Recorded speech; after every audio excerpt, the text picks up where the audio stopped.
Hello, and welcome back to another episode of Critical Reactions with your host, Bryan. We're going to wrap up today with a special selection, which is where one of you tell me exactly what it is I need to check out. Today's special selection comes at us from Finn, Toe, My Little Wish. You had Toe once on your channel, but I think you can never have enough Toe. I really enjoy the drumming on this one. So we're going to be checking out Toe's track, My Little Wish. Let's dive into this and see what they're bringing to the table today.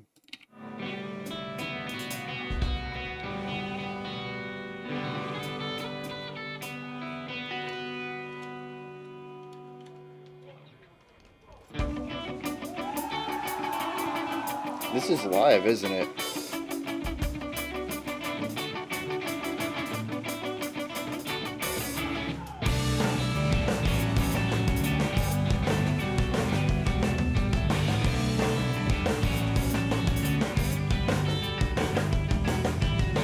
The bass tone is real present here. Just such a loud sound.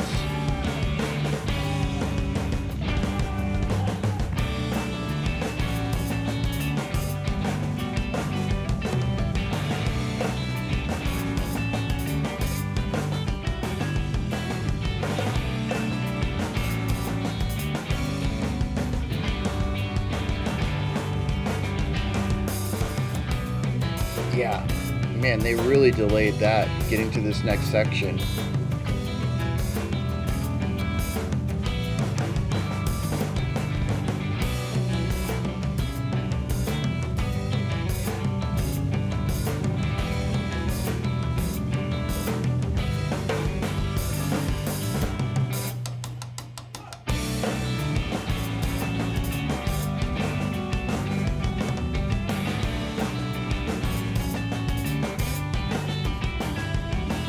It's really interesting. We have the accent guitar line and the melody guitar line.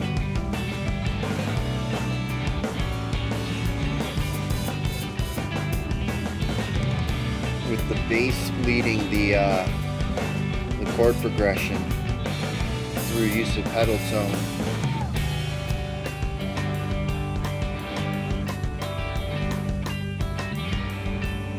Oh.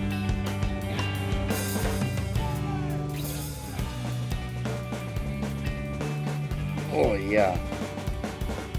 Reduce the energy and volume, but increase the intensity of the rhythmic aspects.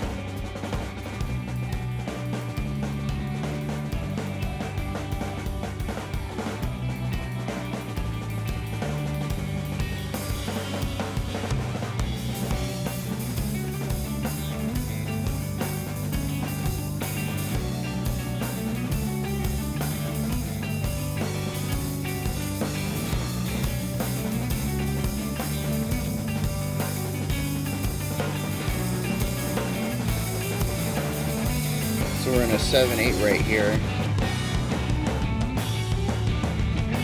Still in a 7/8.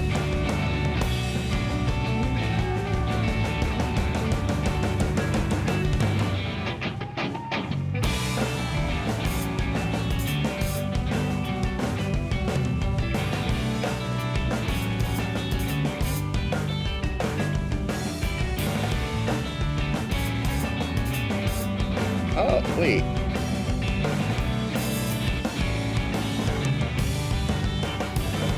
Yeah.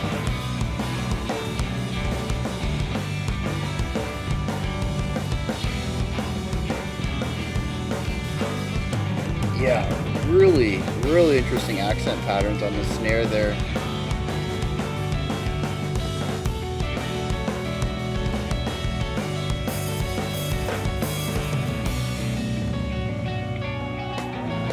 Really interesting pushing against the syncopation like that to create a type of tension out of the two guitar lines.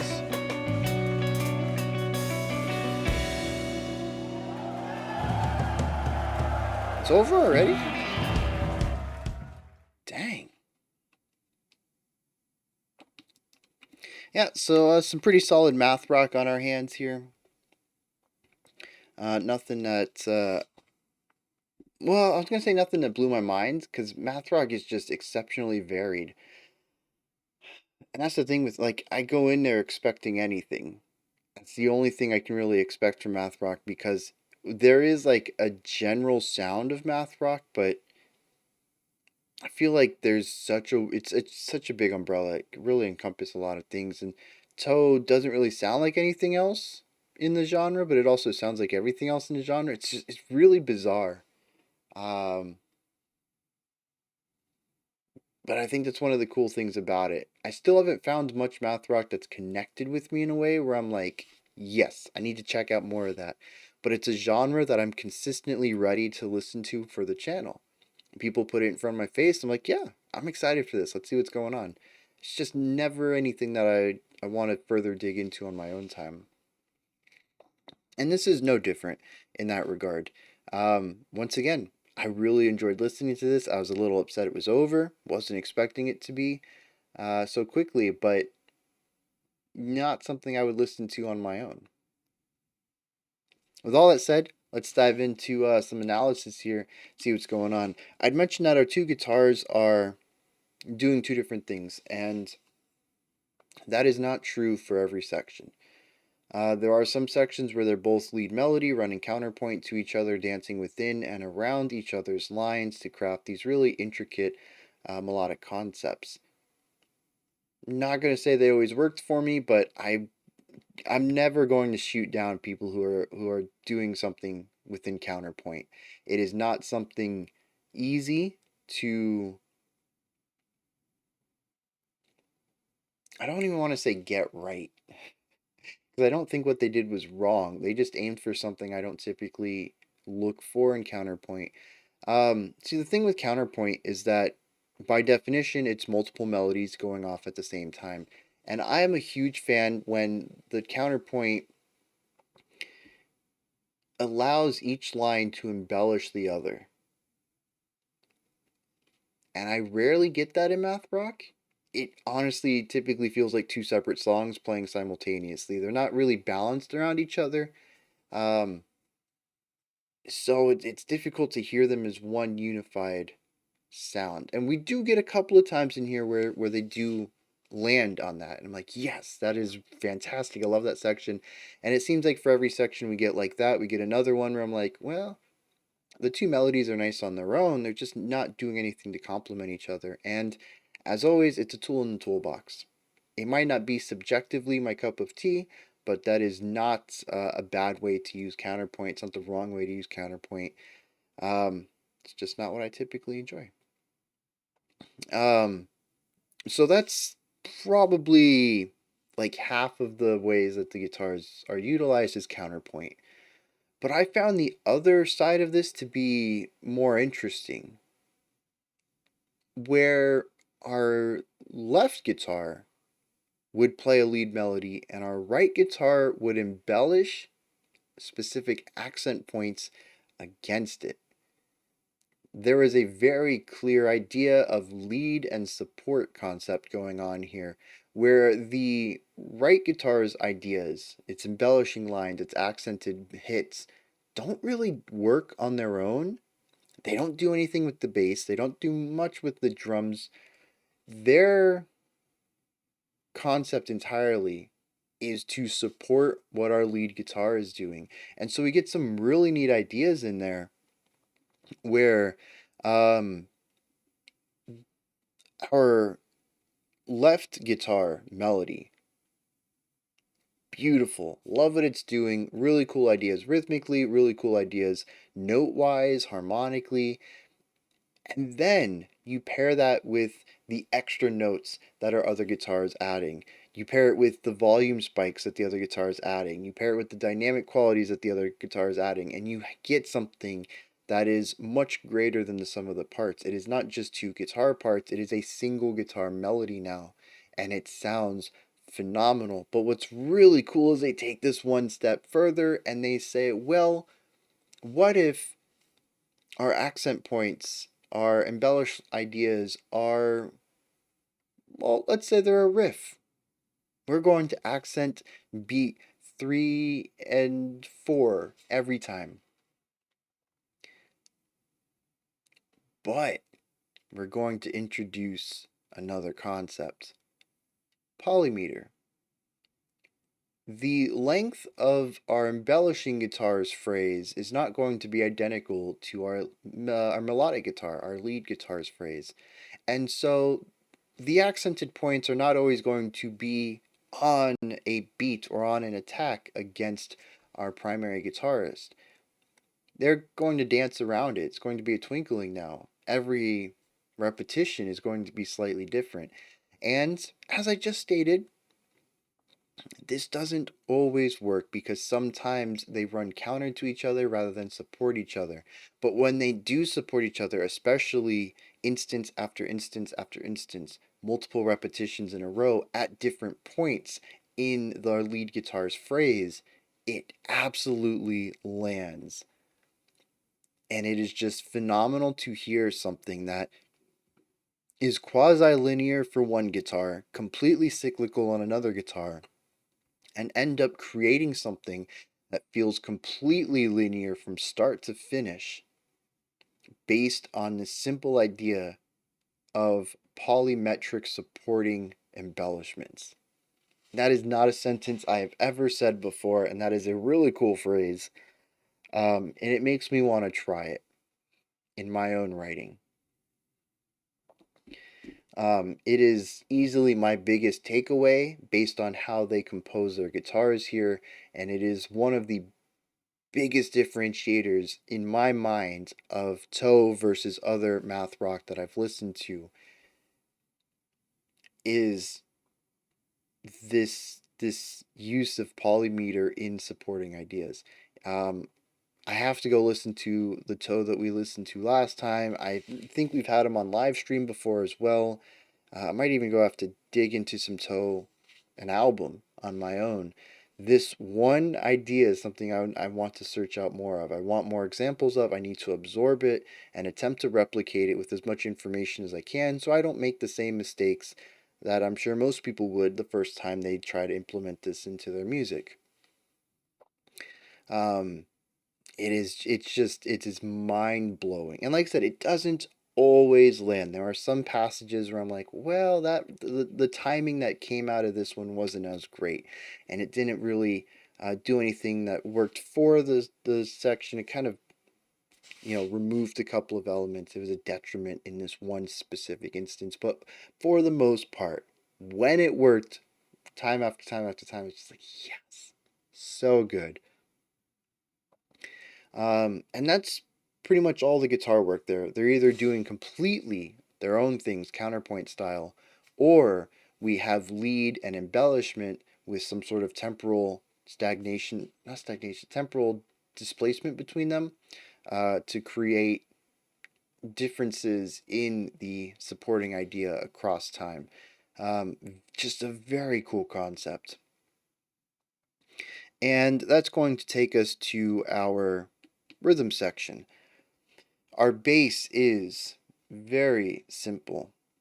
I'm kind of hoping I missed a section. The thing with the bass tone is that it was very present. It was the only fully centered pitched instrument. It shared the center channel with the drums and a little bit of crossover from the guitars, but it was pretty much, if you were listening to something pitched in the center channel, it was probably the bass. And that gives it a lot of prominence in the mix, but it also had this misty timbre. So for my ear, I hear bass best with punch, strong attack, round, condensed sound, right? The flatter and wider you make a bass tone, the less I'm going to be able to hear it. And that's what happens here. The bass tone doesn't have a lot of attack on it, it doesn't have that initial punch. And it kind of just feels like this underlying sound. It's stretched so thin it's almost invisible. Kind of like if you have like Silly Putty, or you guys remember Gak? Is anybody old enough to remember Nickelodeon's? No, it wasn't Nickelodeon. Nickelodeon had Slime. Gak was the other one. But yeah, Silly Putty or any sort of thing in this like slime putty area, and you stretch it, right? And you keep stretching it until it gets to the point where it's just a film, and you can see through it, but it colors everything, right? If it's green, you see through it, but there's a green tint on everything on the other side, right? That's what the bass feels like here, where I I can hear that it's there. It is providing this lower response resonance down at the low end of the EQ, but I rarely hear when a note starts. It's lacking that initial punch, and I rarely hear what note it is. I can kind of hear in relation. Like in the first section, it was walking down. I can't tell you if they were whole steps or half steps. It was just walking down a couple of notes and starting back at the top and walking down again. I don't know if there were any variations on this.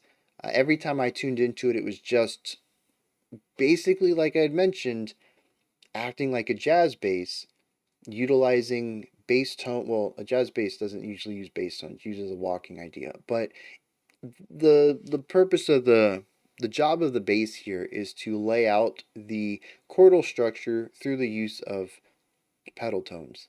Again, it might not be what it does in every section. It is what it was doing every time I keyed into it. And it never brought attention to itself.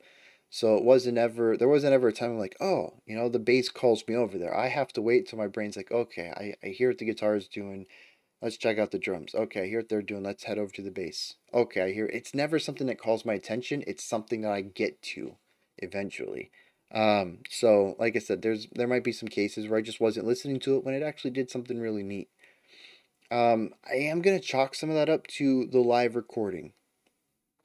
I don't remember having this problem with Toe in my previous listens with them, but yeah, the bass production here is just not present enough in my tastes.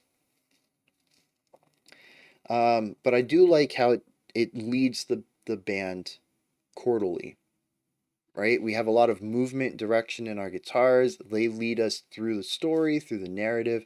The bass leads us through the chords, and our drums give us the rhythmic pulse. And I enjoyed a little bit of this in the first half. I was like, the drummer's good. Has nice little flourishes, nice little flow here and there. Definitely some stuff that separates them from other drummers. But I really love their decision to play these super tight, crisp, fast notes when we brought the band's volume down. And I had mentioned this in the reaction. We disperse the energy from the melody. We bring the volume down, we slow down what the guitars are playing. We get rid of that energy, but we don't dissipate the energy completely. We have a new driving factor here. It's not width, it's not chaos, it's not volume, it's rhythmic intensity. And so it keeps the song feeling like it has forward momentum while also creating a volume and width contrast. It creates dynamic components in the song without giving up the momentum. And it is just a phenomenal way to go about doing that. And the drummer gets a chance to show off some of their chops because they're not just playing a snare roll. There's actually some really cool melodic ideas going on in these faster notes that allow the drums to basically have this micro drum solo in a quiet section while maintaining frequent use of ghost notes. It is tasteful showcasing of one's skills, and I absolutely love it. Um, and that's pretty much the song. We kind of sit up here for the entire time. We bring it down for a little bit. We come back up here to finish it off. The guitars take lead, the bass does chords, the drums give us rhythms with really nice embellishing ideas. And that's it. You're there for the technical component of the rhythms, you're there for the technical components of the counterpoint. And that's what they're delivering. Like I mentioned, these are pretty much exactly how I would describe a lot of math rock.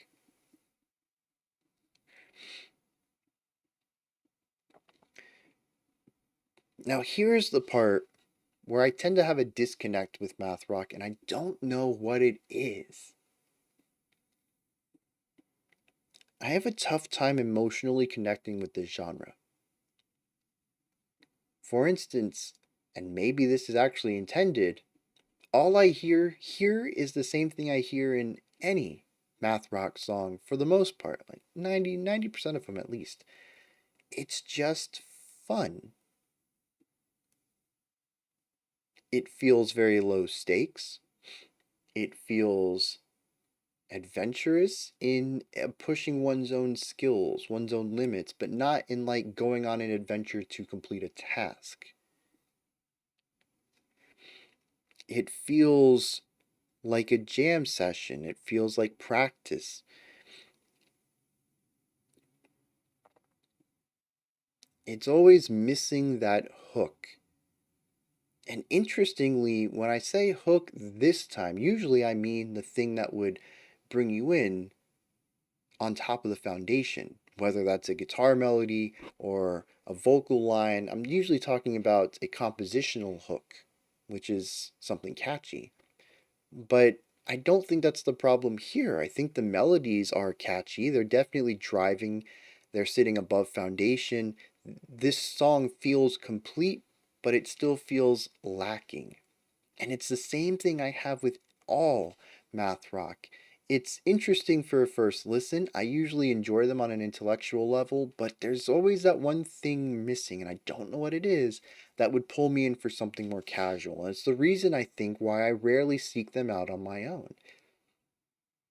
If I do want to listen to something in this genre, I'm usually good with one song. Maybe I find a math rock track in my YouTube feed and I watch a music video for it. I'm like, yeah, very tasteful, well done. It's got some nice jazziness to it. I like the technicality. And then I just move on. Nothing ever catches me to that point where I'm insatiably craving it. And part of that's probably me. In fact, most of it's probably me. It's probably has something to do with taste. But I always feel like there's something missing. Whenever I listen to this track as well, this is good,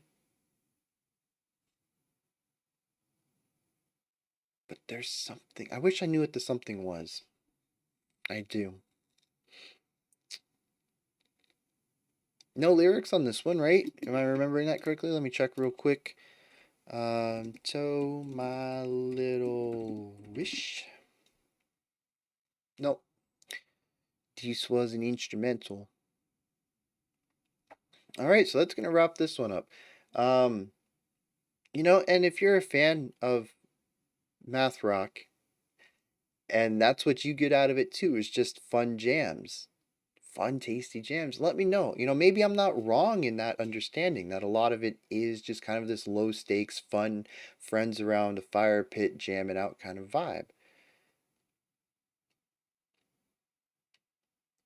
And like I said, that would be completely me, right? If you hear that and you're like, yep, that's my jam, I want to listen to more of this, and I listen to it, I'm like, yeah, something's missing. Maybe something isn't missing, it's just not connecting with what I want out of music at this point in time. I think I need to start adding that because I think that's really important is that people change over time.